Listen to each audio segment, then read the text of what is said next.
Perkenalkan, nama saya Nikade Ari Sudiani. Saya seorang mualaf, Pak Ustadz.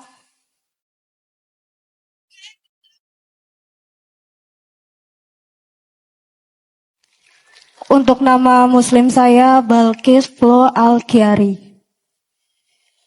Jadi saya tetap dipanggil Ari, Pak Ustadz. Jadi Pak Ustadz, saya mau cerita tentang luka saya yang sampai saat ini masih belum bisa saya sembuhkan, Pak Ustadz. Saya menikah dengan mantan suami saya dan ikut memeluk agamanya Islam, yang dari awal saya mohon maaf, saya adalah Hindu.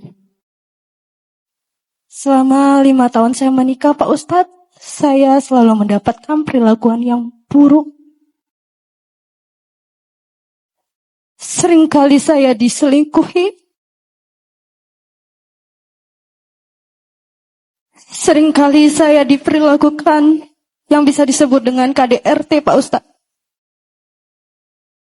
Seringkali cacian, hinaan yang dia lontarkan kepada saya, anak saya, bahkan anak kandungnya sendiri, bahkan orang tua saya yang non-muslim, Pak Ustadz. Terakhir kejadian di tanggal 26 Oktober 2024, Pak Ustadz, adalah hari di mana saya mengambil keputusan terbesar dalam hidup saya. Saya diperlakukan atau di KDRT yang bisa dibilang, jika saya tidak hentikan itu, mungkin hanya tinggal nama yang tertinggal. Banyak perilakuan buruk, Ustadz, yang saya dilakukan. Bahkan dicekik sampai tidak sentuh dengan lantai, Pak Ustadz. Bahkan saya pun bekerja, membantu dapur. Saya sebagai sales. Bahkan sampai bisa dibilang melebihi dari hal yang kewajiban yang harus dia lakukan. Di tanggal 26 Oktober 2024 saya mengambil keputusan terbesar. Saya menceraikan atau menggugat cerai mantan suami saya.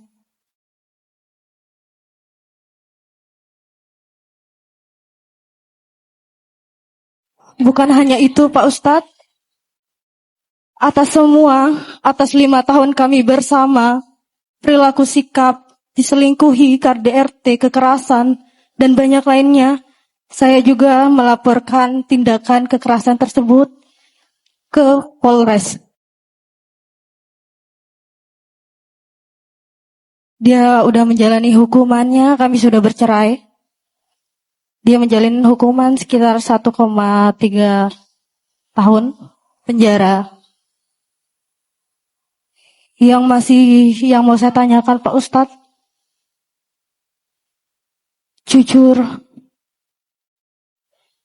sampai saat ini saya sakit. Saya mengorbankan keyakinan saya yang dari lahir untuk laki-laki yang hanya ingin memanfaatkan saya untuk mendapatkan semua harta dari jerih payah saya sendiri. Setiap saya melihat orang tua saya, Pak Ustadz, saya gak bisa, Pak Ustadz, selalu nangis. Dan lebih hebatnya lagi, walaupun kami sudah bercerai, kedua orang tua saya masih membukakan pintu sebesar-besarnya ke rumahnya, Pak Ustadz. Saat ini saya tinggal bersama orang tua saya atau mbah saya yang non-muslim. Dan di sana, di perkarangan rumah, hanya saya dan anak saya saja yang Islam. Cuma Pak Ustadz, setiap malam hari, saya insomnia, tidak bisa tidur. Dan setiap saya mengingat kejadian KDRT yang terakhir kali, Pak Ustadz, badan saya bergetar hebat, Pak Ustadz. Kenapa saya orangnya? Kenapa saya yang diperlakukan seperti itu setelah saya memberikan semuanya, Pak Ustadz? Dibilang ikhlas. Saya ikhlas menjalanin semuanya. Tapi Pak Ustadz, setiap ada pertanyaan dari anak saya yang melihat langsung kejadian kekerasan tersebut, Pak Ustadz. Ma, besok kalau Atta besar, Atta yang akan balas sakit mama, akan pukul Bapak. Sakit Pak Ustadz.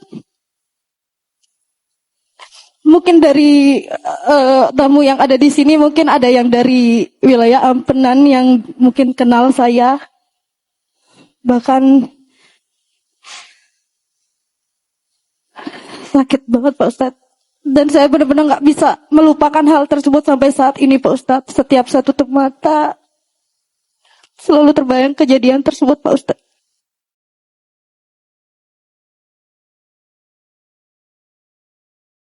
Mbah, terima kasih sudah memberi cerita yang luar biasa, hebat, kuat. Boleh sekali lagi tepuk tangan untuk menyemangati beliau. Izin Ahilman menguatkan Mbak dengan beberapa penyampaian. Boleh? Baik. Ada 3 poin yang ingin Ahilman sampaikan. 1, Mbak, terima kasih ya sudah mau bertahan sejauh ini.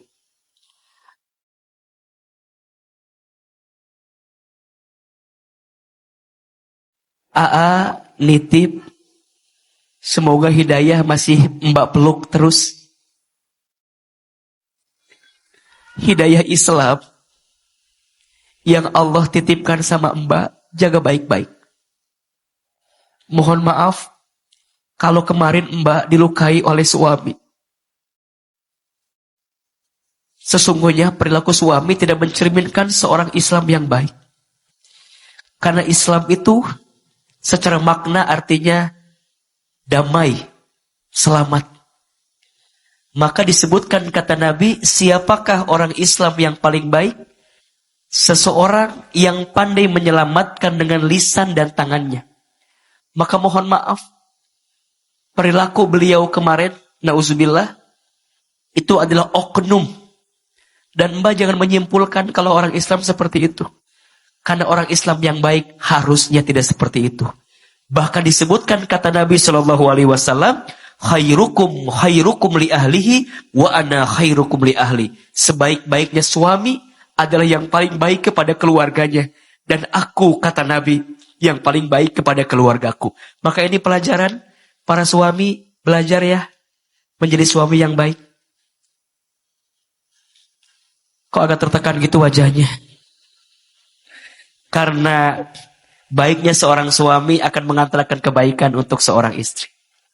Tepuk tangan untuk beliau.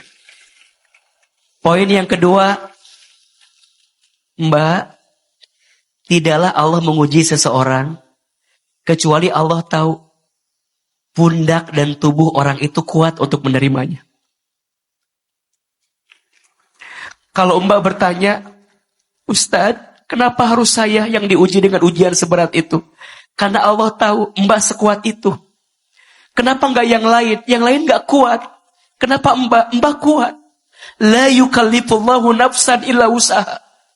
Dan Mbak harus yakin, Allah tidak mungkin menyiapkan luka pada satu bagian, kecuali setelah ini ada kebahagiaan yang sedang Allah pahat dan Allah ukir untuk diberikan kepada Mbak.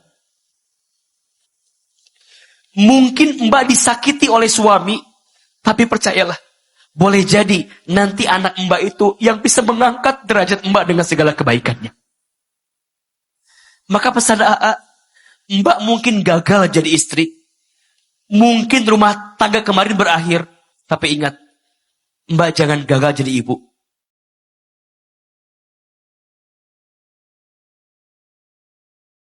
Mbak jangan khawatir. Allah membuatkan sare, Allah nggak tidur. Allah tahu, Allah lihat, dan Allah pasti. Di balik takdir yang pernah membuatmu menangis, maka Allah akan siapkan takdir yang membuatmu tersenyum manis. Terakhir, Mau kasih doa? Mau? Ada satu doa yang Nabi ajarkan agar kita bisa mendapatkan pengganti dari luka yang pernah kita rasakan. Dia sudah mendapatkan hukuman, Mbak sudah berjalan lagi sekarang, dan ke depan tatap kebaikan. Boleh dibaca doanya, sekali, teman-teman sekali. Bismillahirrahmanirrahim.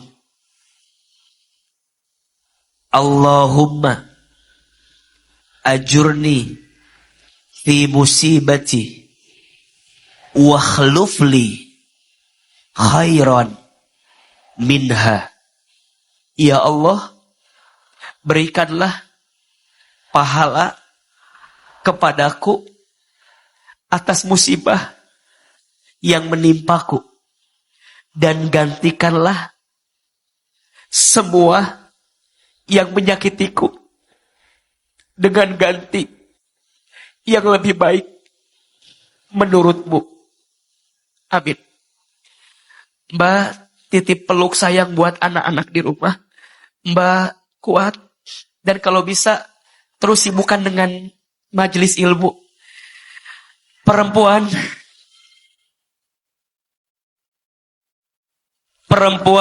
harus sibuk dengan ilmu. Kalau perempuan tidak sibuk dengan ilmu, maka perempuan akan sibuk dengan perasaan-perasaannya. Betul? Laki-laki harus sibuk dengan ilmu. Kalau laki-laki gak sibuk dengan ilmu, laki-laki akan sibuk dengan hawa nafsunya.